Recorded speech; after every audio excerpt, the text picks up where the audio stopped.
Hai guys, Assalamualaikum warahmatullahi wabarakatuh. Di pertemuan kali ini kita akan belajar tentang teori belajar behavioristik, yaitu tentang teori belajar classical conditioning dan operant conditioning.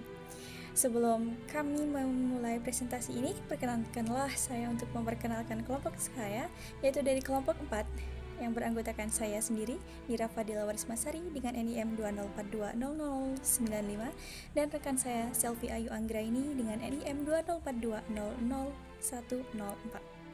Kami dari TPID.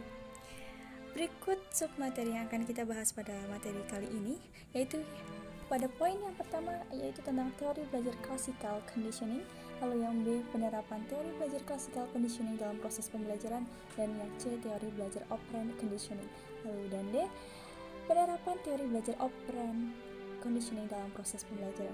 Baik, langsung saja kita mulai pada materi yang pertama, pada submateri yang pertama yaitu teori belajar classical conditioning.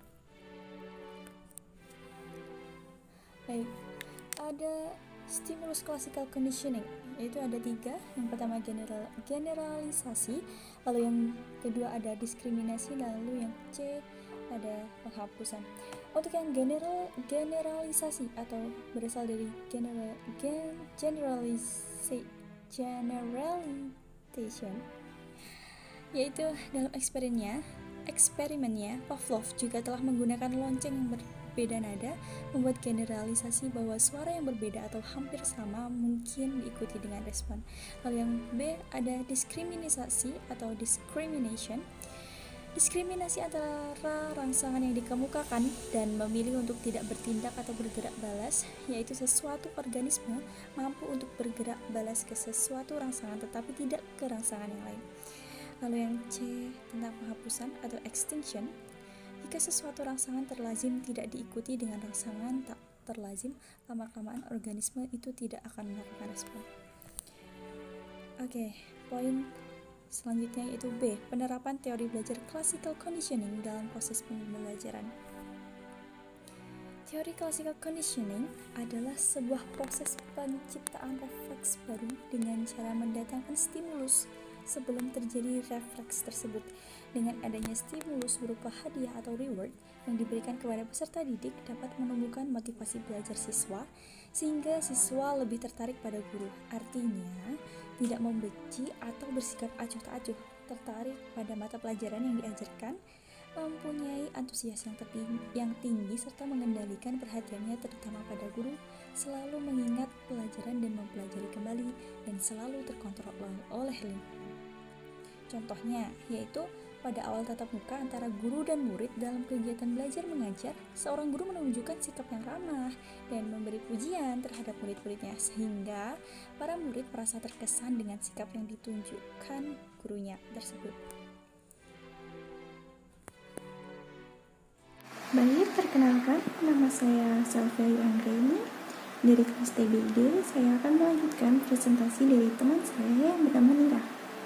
Baik, yang C, kita akan bahas mengenai operant conditioning. Teori operant conditioning dalam kamus psikologi disebut bahwa operant ialah setiap respon yang bersifat instrumental dalam menimbulkan akibat-akibat tertentu seperti hadiah, makanan, atau satu kejutan listrik. Respon tersebut beroperasi dalam lingkungan, sementara conditioning mempunyai arti mempelajari respon tertentu. Sedangkan menurut B.F. Skinner tentang kondisian operan atau operant conditioning dalam kaitannya dengan psikologi benar adalah proses belajar dengan mengendalikan semua atau sembarangan respon yang muncul sesuai konsekuensi resiko yang mana organisme akan cenderung untuk mengulang respon-respon yang diikuti oleh penguatan. Baik, yang selanjutnya kita akan bahas adalah 9 teori belajar operant conditioning yang dikemukakan oleh B.F. Skinner, juga disebut sebagai teori belajar reward atau reinforcement positive and punishment atau reinforcement negative. Artinya, ketika seorang siswa belajar dengan rajin dan giat, maka ia mampu menjawab banyak atau semua pertanyaan dalam ulangan ataupun ujian.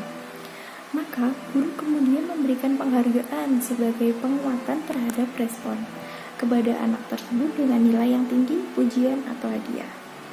B.F. Skinner membedakan perilaku seseorang atas yang pertama adalah perilaku alami atau intended behavior, yaitu perilaku yang ditimbulkan oleh stimulus yang jelas, perilaku yang bersifat reflektif, misalnya keluar air liur saat melihat makanan tertentu.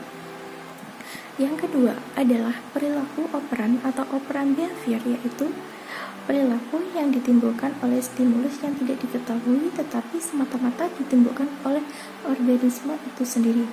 Perilaku operan belum tentu didahului oleh stimulus yang luar. Misalnya, jika seseorang anak belajar telah melakukan perbuatan lalu mendapatkan hadiah, maka ia akan lebih giat dalam belajar atau intensif dan kuat. Baik, yang kemudian kita akan membahas tentang menyimpulkan penerapan teori belajar operan conditioning dalam proses pembelajaran.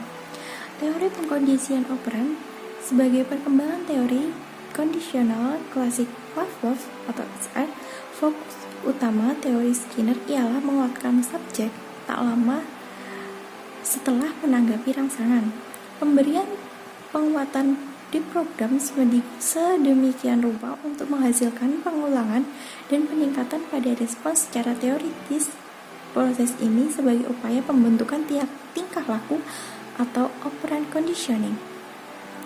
Penggunaan teori ini memadukan antara konsekuensi yang menyenangkan dan tidak menyenangkan untuk mengubah perilaku yang implementasinya telah terdapat gift dan meniadakan hukuman.